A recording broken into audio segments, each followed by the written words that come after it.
দীর্ঘ ৮ বছর পর জাতীয় বিশ্ববিদ্যালয়ের ২০২৪-২৫ শিক্ষাবর্ষের অনার্স প্রথম বর্ষের ভর্তি পরীক্ষা অনুষ্ঠিত হচ্ছে আজ বেলা ১১টায় শুরু হয়ে দুপুর ১২টা পর্যন্ত একযোগে ১৩৭টি কেন্দ্রে এই পরীক্ষা অনুষ্ঠিত হচ্ছে। দর্শক, এই পরীক্ষার খবর সংগ্রহ করছেন আমাদের সহকর্মী সুফিয়ান ফারাবী। আরও তথ্য জানাতে তিনি সরাসরি যুক্ত হচ্ছেন আমাদের সাথে।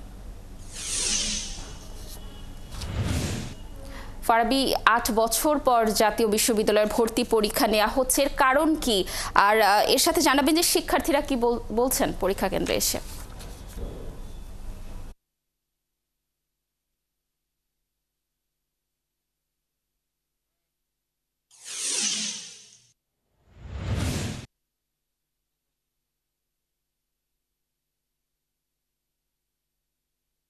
আমরা রয়েছে এই মুহূর্তে জাতীয় বিশ্ববিদ্যালয়ের পরীক্ষা চলছে। এখানে জাতীয় বিশ্ববিদ্যালয়ের পরীক্ষা চলছে রাজধানীর তেজগাঁও কলেজে এখানে রয়েছে, এবং শিক্ষার্থীরা ভেতরে পরীক্ষা দিচ্ছেন এবং পরীক্ষার্থীর তারা অংশগ্রহণ করেছেন, এবং বাইরে কিন্তু অভিভাবকদের অপেক্ষা দেখতে পাচ্ছি।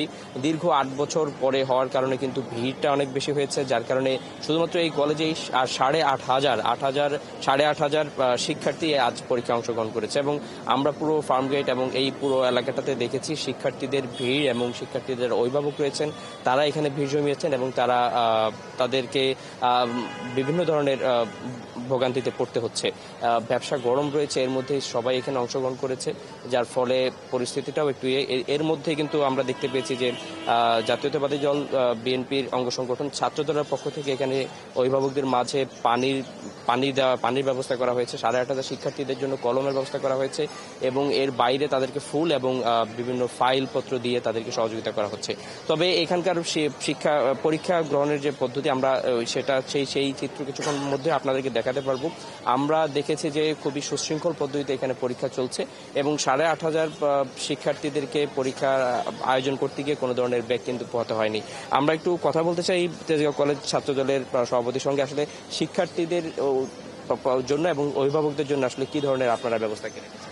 আমরা শিক্ষার্থীদের জন্য আপনার কলম, ফাইল এবং সুপ্রিয় পানির ব্যবস্থা করেছি। আর সাথে সাথে আমরা যারা অভিভাবকরা বাইরে বসে আছে, আমরা অভিভাবকদের বসার জন্য জায়গা ব্যবস্থা করে দিয়েছি, এবং কি ওনাদেরকে পানি এবং ওনারা যারা অসুস্থ হয়ে পড়তেছে ওনাদের চিকিৎসার ব্যবস্থা করতেছি। লাবণী, এইভাবেই কিন্তু আসলে বিভিন্ন মানুষের সহযোগিতায় কিন্তু এখানে পরীক্ষার কার্যক্রম চলছে, এবং অভিভাবকরা যেন এখানে যে দীর্ঘক্ষণ অপেক্ষা করতে হচ্ছে, পরীক্ষার আগে প্রায় আধা ঘন্টা, পরীক্ষার পুরো সময়টা এবং পরীক্ষার পরে আধা ঘন্টার মতো এখানে থাকবে। সুফিয়ান, ধন্যবাদ আপনাকে। আপনি থাকুন সেখানে, আমরা নিশ্চয়ই পরীক্ষা পরবর্তী আরও তথ্য আপনার মাধ্যমে দর্শকদেরকে জানাতে পারবো।